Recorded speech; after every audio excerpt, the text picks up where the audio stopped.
cucumber, ginawa ko na, ayan ang cucumber, oh.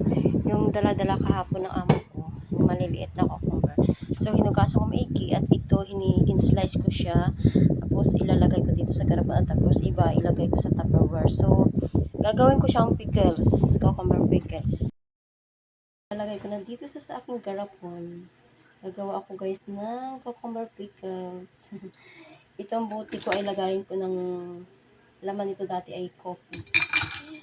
So, dahil marami kami cucumber, dahil kasi iniisip ko, pag hindi ko ginawa siyang pickles is, ano lang siya, masisira. So, naisip ko, para hindi siya masira, ay gagawin ko siyang pickles. Yun, diba? O, diba? Nagtaka yung amo ko, bakit daw ako bumili ng, cucumber, suka. Sabi ko, may gagawin lang ako. Diba? Itong gagawin ko.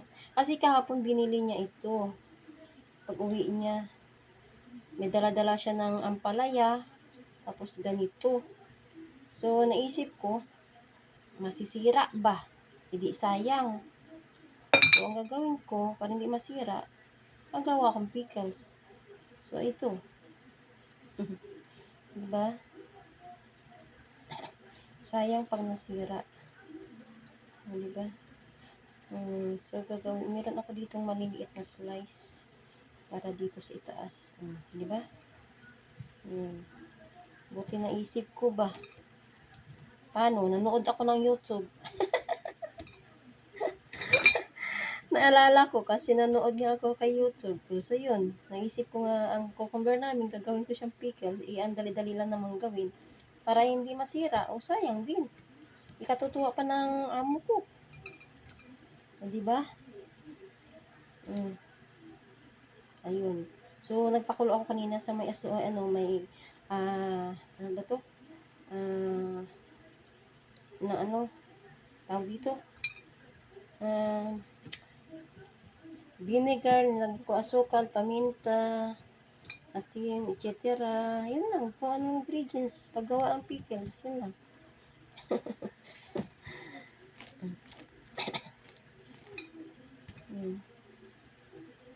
Medyo isa pa na. Yun, okay na to. Baka hindi na to masira. Yun. O, diba? Ito na. Lagayan ko, guys. Ito na, guys, ang cucumber ko. Ayan. So, lalagyan ko na siya ng, ng pinakuluan ko. Ano ba yun? Suka, ang ingredients.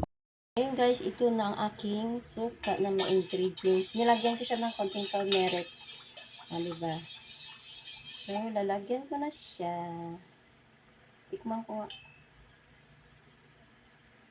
Ang sarap ng ko.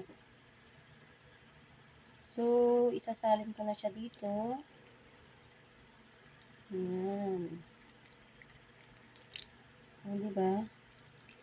Baka ako ay kulangin.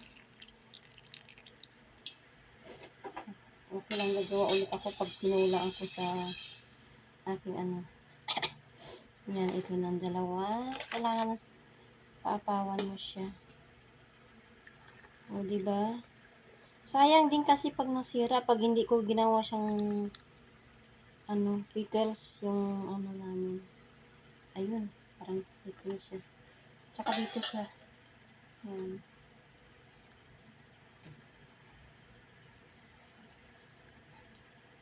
Ay, parang okay lang. Sakto lang ginawa ko. Insakto lang siya, guys. Ang ginawa ko. Tama-tama lang talaga, oh. Tama-tama lang.